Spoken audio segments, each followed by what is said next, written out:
আমি মাতৃ পিতৃ বন্দনাৰ 3 দিন ছুটি সময়ত ঘোষণা কৰোঁ।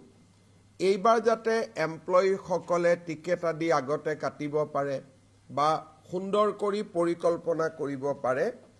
এইবাৰ মাতৃ পিতৃ বন্দনাৰ ডেট কেইটাও আমি ঠিক কৰি দিছোঁ।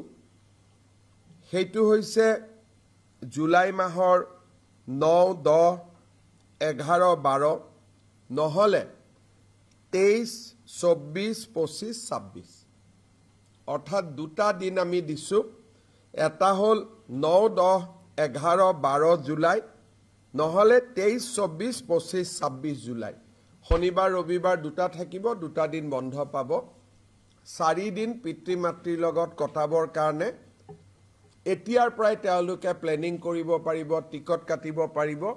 সেইকাৰণে এইবাৰ হলিডে লিষ্টতে আমি এই দুটা বন্ধ আমি দেখুৱাই দিছোঁ।